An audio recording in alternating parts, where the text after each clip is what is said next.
Thank you very much, last Caller, and thank the Caller and the office for selecting this as a topical issue. And Ministers, I thank you for being here, but I have to say this morning, Minister Donnelly, where are you, where are you? Could you please come out? You came to County Kerry like a thief in the night. You stood in for a couple of quick pictures and then you disappeared. You did nothing for the hospital when you came. You did nothing for the hospital when you went. I want to ask a question here on the floor of Dáil Éireann. Why is it acceptable in Ireland today that if a cow or a bullock or a dog has an injury, it can be quite safe to assume that within 2 hours, a vet, a qualified person, will be giving care to that animal and giving treatment, and rightly so? Why is it in the Ireland of today that it seems to be acceptable that an older person can break a hip, can have a fracture, a child can have an injury, can have to go to an A&E and might not be seen that day, not mind that hour, but maybe the following morning or the day after that? Why have we come to that state of affairs when it comes to health care? It is not an exaggeration to say that the family pet can get quicker and more immediate health care treatment than the grandparent or the mother or father or the son or the daughter. That is not acceptable. That is not right. Minister Donnelly, I want to ask you directly a question in your absence. And Minister Feehan, I thank you, I respect you very much, as you know I do. But you'll see why I'm pointing the fact. Yesterday, the Minister for Health was notified that Kerry University Hospital was going to be discussed on the floor of Dáil Éireann. He failed to turn up here today to answer questions, but he's failed to turn up for that hospital since he became a minister. So I'm not surprised that he's not here, because he's not interested in his portfolio. He's not interested in our hospital. He's not interested in our community hospitals. He's not interested in the GP network that is crumbling in County Kerry because we can't get recruitment. And I want to raise these issues with you. We need a recruitment drive for nurses and incentives for nurses to come back to County Kerry to nurse.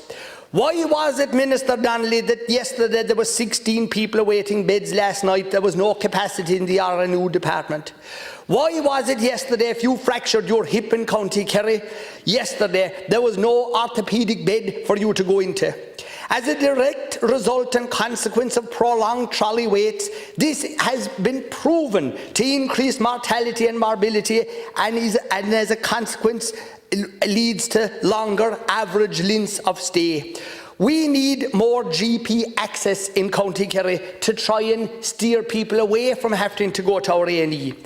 We need 2 new candidate advanced nurse practitioners urgently. We need a new acute floor model and surgical assessment system in County Kerry. We need to advertise for 2 new consultant microbiologists, which there seems to be no interest in availing of those jobs at present. What is the plan for new management in County Kerry in our university hospital if the current management regime is changing? Our ambulance service, the men and women who provide an excellent service and do the best to their ability. We need more ambulances in County Kerry because of the geography, because of the size of the county. We seem to be relying more and more on private ambulances and on taxis. That is not the proper way to run a healthcare service. Again, we need to incentivise the recruitment of nurses and of staff in our hospital. And I want to say that I appreciate so much, whether it's the maintenance people, whether it's the catering people, whether it's the nurses on the wards, the people who diligently go about their work. But shame and shame and shame on Minister Donnelly for not turning up for our hospital and for not turning up here today. Robust debate, but just I don't know why the minister isn't here. But because he's ashamed. I don't know, but we'll avoid personal comments. Minister, we're over time. Sorry. I want to thank you, Deputy Healy-Rae, on behalf of Minister Stephen Donnelly, for this opportunity to update the House on this very important matter. And firstly, I want to acknowledge also with yourself the hard work and commitment made by the staff of UHK in provision of services during the COVID-19 emergency and in managing many difficult cases presenting in very challenging circumstances. These challenges have continued to hamper UHK's efforts to provide safe, timely and effective care for its patients.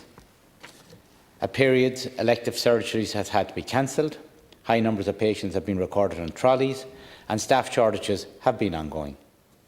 Direct action has been taking place since September to address these issues, and as an immediate response, the South West Hospital Group Interim Chief Operations Officer has been on site at the hospital directly supporting management and clinicians, initially on a 2-day-a-week commitment.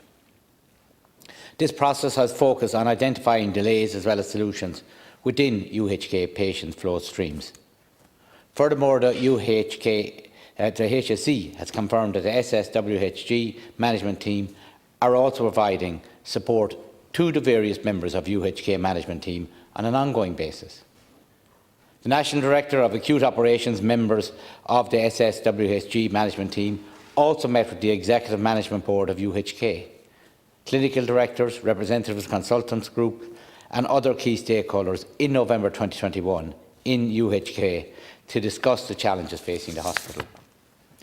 The HSE review team was established comprising members from the HSE Acute Operations, Special Delivery Unit, the National Integrated Care Programme for Older Persons, as well as representatives from the SSWHG, and have been asked to report on its findings. As part of the work, the HSE review team were on site in UHK and engaged with stakeholders in the hospital. I am pleased to confirm that the report, which is set out the priorities and related critical dependencies, has been completed and its recommendations are being considered at a local level. 2 further measures being undertaken by the SSW Hospital Group, also worth noting, pointed out at this point. First, a health planning process that has been overseen by a steering group comprising key stakeholders is nearing completion, and this report examines current and future infrastructural capacity requirements over the next 15 years and will align future investment with evidence of demand factors. Secondly, the SSWHG has also engaged the expertise of an external consultancy group to assist with the development of a strategic plan, and all staff have had the opportunity to input their say, and I look forward to watching these developments. Also, you've raised a few issues. I will bring them directly back to the Minister today. Thank you very much, Minister. Well, first of all, I would again say that since the Minister's trip, when he came to stand for silly, stupid pictures, what has he done for the hospital since that day of his visit? What action has he taken to improve the situation for people waiting in A&E? Why is it, and I'll ask until it stops, why is it acceptable for people to say to a person who has gone to A&E, were you there how many hours or how many days waiting to be admitted? That is wrong, and that is not the fault of the staff who work so diligently and so hard at late into the night and early mornings, and who are worn to a thread from trying their best.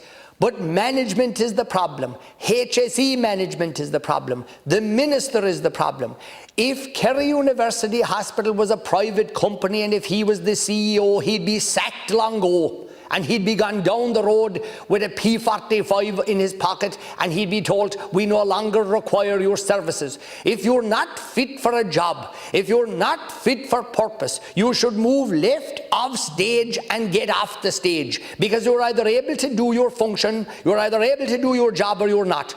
But again, when the vets of County Kerry can give more direct and immediate attention to animals than we can give to people, something has to stop. And the buck stops with the government. It doesn't stop with a nurse. It doesn't stop with a doctor. It is the people in charge. The taxpayers of Ireland are putting so much money into the healthcare service, and it is failing despite of this. And I would ask again, highlight the fact, we need to encourage our GPs to have more GPs in our rural communities. We need more ambulances. We need more nurses. We need more help. We need a positive recruitment campaign. But why, if you were a young nurse over in England or down in Australia, when you'd hear what's happening in UHK, why would you want to come there? How could it be attractive for them? It's a shame, it's a disgrace, and to think that this topical debate went on today in the absence of of the Minister for Health.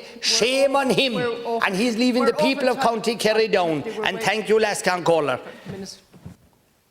Thank you, and again, thank you, Deputy. I want to thank you for raising this issue again today.